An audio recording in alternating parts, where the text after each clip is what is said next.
Ini saya terangin secara akademis atau saya ikut di dalam aura forum ini, yaitu politik.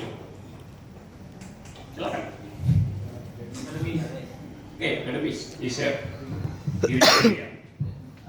kalau itu forum politisi.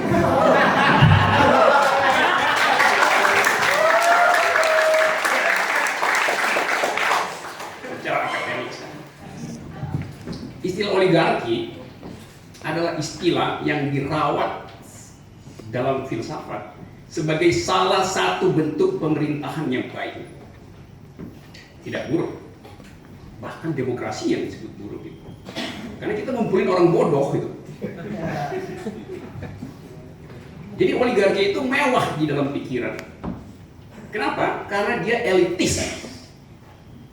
Jadi yang terpilih dari yang sedikit, the chosen itu asbabun nusul dari oligarki.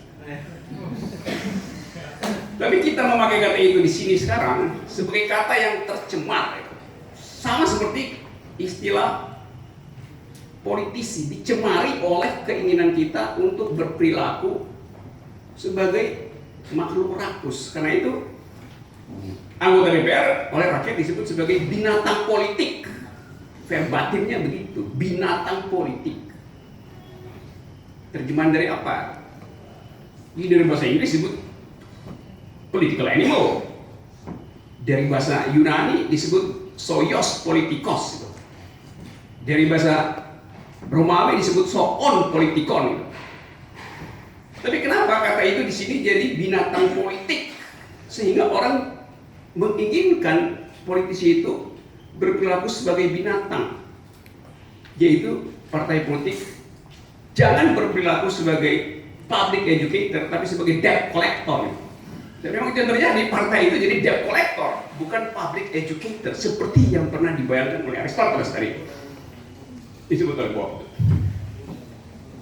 Istilah soon politikon itu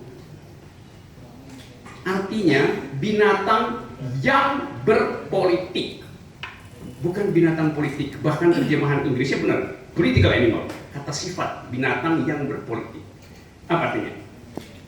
Artinya kita semua ini adalah binatang, genusnya binatang. Tapi yang membedakan saya dengan kebo, yang membedakan saudara Fahri dengan kuda, yang membedakan Bob dengan monyet adalah bahwa kita bertiga mampu berpolitik. Kuda, monyet, kambing nggak bisa berpolitik. Jadi politik adalah diferensia spesifika dari binatang. Kalau kita belajar taksonomi biologi, genus kita adalah binatang, tapi pembedanya adalah berpolitik. Saya menganggap teman-teman yang lagi ikut sekolah. Apa artinya itu? Artinya hanya manusia yang mampu berpolitik, karena politik adalah upaya mendistribusikan keadilan. Binatang nggak perlu sistem distribusi keadilan karena dia diatur oleh alam untuk mempredasi makhluk yang lain. Predatoris adalah bukan dosa di dalam dunia binatang, itu natural. Nah di kita, karena kita pun, you bayangin 520 berapa anggota DPR? 560 orang itu, 559 itu bodoh. Ada satu di sini soalnya.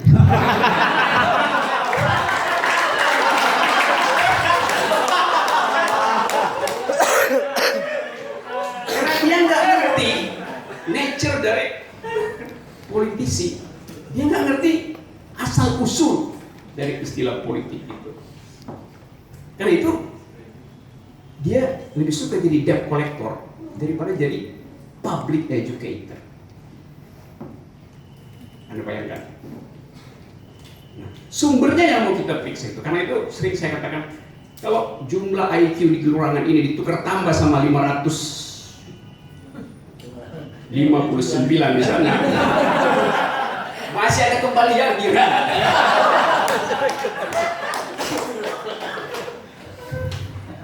Nah sekarang kita mau uji secara agak cepat-cepat.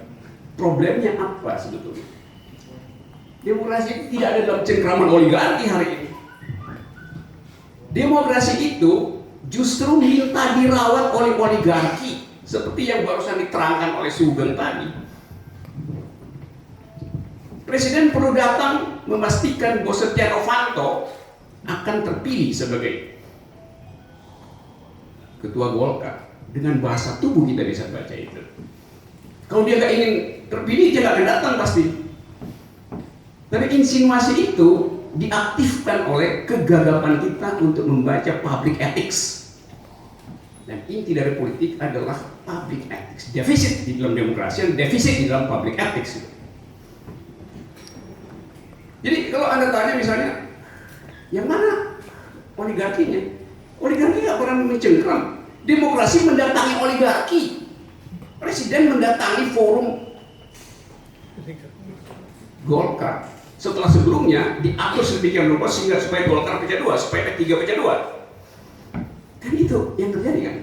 Tetapi kenaifan kita adalah seolah-olah kita memberi, saya sebut dengan satu istilah, cek kosong pada presiden untuk menulis sendiri public ethics-nya. Dari awal kita tahu itu nggak mungkin dilakukan. Nah, supaya jangan ada dusta di antara kita, saya golput pada waktu pemilu. Kenapa? Alasannya begini. Perhatikan saudara-saudara peserta sekolah. Tentu secara batinnya, orang seperti saya seharusnya dekat dengan Jokowi itu, karena dia civil society. Seharusnya seperti ini. Tahun 98, dulu itu ruang ada Malik di situ. Ketuanya Bu Yunasution, saya penasehat ketua umum di LPHI waktu itu. Ada seorang yang sekarang sangat terkenal ikut di situ pada hari-hari kritis itu, dan saya usir dia dari situ. Dia bilang dia ikut Bu Yunasution, rombongan dari DPR. Saya bilang iya, saya tahu, saya lihat di TV, tapi saya nggak mau lihat muka Anda di situ. Masih ngotot, saya suruh buat tempeleng atau keluar dari situ. Namanya Ruhut.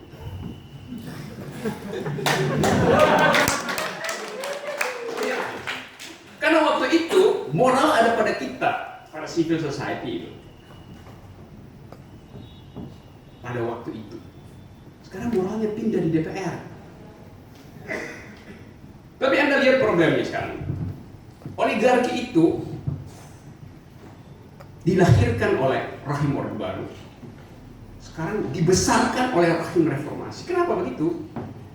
Karena waktu kita ingin hijrah dari rumah Orde Baru ke rumah reformasi, kita gagap dan gugup untuk mengucapkan kata revolusi. Padahal setiap hari sebelum itu istilah revolusi itu dinding-dinding ini kalau you korek dindingnya itu revolusi. Nyimpen di situ seluruh pengertian. Jika kita lagi diskusi di sini, kita mesti pastikan jendela di belakang situ, di atas tempatnya mulia itu terbuka, karena kita mesti lompat ke jalanan itu. Kenapa? Karena Tito Karnavian adalah kasat serse Polres Jakarta Pusat waktu itu. Jadi cek aja tahun-tahun 93 itu kasatnya adalah kapten yang nangkepin mahasiswa. Sebetulnya intelnya tentara, tapi polisi dibawa tentara sehingga dicari cara supaya katakan tentara nggak terlibat. Jadi memori kita harus sempurna kalau kita mau mengaktifkan diri dalam politik. Tapi oke, itu pasti ada di belakang. Yang ada di depan adalah kita sebetulnya belum keluar dari rumah Orde Baru. Transisi itu yang diteorikan tadi oleh Fahmi. Transisi itu punya dua langkah, langkah keluar dari otoritarianisme dan langkah masuk ke demokrasi. Jadi keluar dari lalu masuk ke. Sekarang kita baru keluar dari sebetulnya, belum masuk ke. Pintu masuknya hilang. Bukan pintunya masuk hilang, digembok. Kenapa digembok? Dulu kita gedor pintu DPR itu, kita bilang ini rumah rakyat, karena itu harus diganti yang ada di dalam, karena itu oligarki Orde Baru. Jadi kita ingin pintu itu kita serbu, lalu kita masukin politisi yang kita anggap bersih. Kemudian monyetnya dia kunci dari dalam sehingga kita nggak boleh masuk lagi tuh. Lihat, kan itu kurang ajar kan? Kita bukakan itu buat mereka, dia kunci dari dalam. Nah, arogansi itu sekarang dipelihara di rumah yang tadinya kita bersihkan itu. Dengan cara apa? Dengan cara yang sangat memalukan sebetulnya. Saya kasih semacam semiotiknya. Kalau Anda jam 3 sore ada di Plaza Senayan, Anda bisa bedain yang mana oligarki, yang mana korporasi, yang mana politisi. Gampang, lihat jasnya aja. Kalau dia Hugo Boss, pasti polisi di DPR. Taruhan sama gue.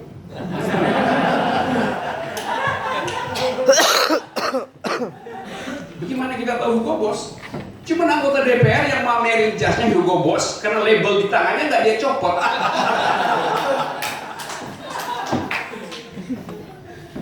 Jadi bayangin, menikmati kemewahan aja dia nggak mampu karena manner dari pakai tuxedo itu, label di sini mesti dicopot karena ini label untuk di showcase aja supaya orang nggak lihat-lihat label di sini kotor nanti jasnya. Ini dia pamer-pamer. Udah 2 minggu nggak dicopot coba.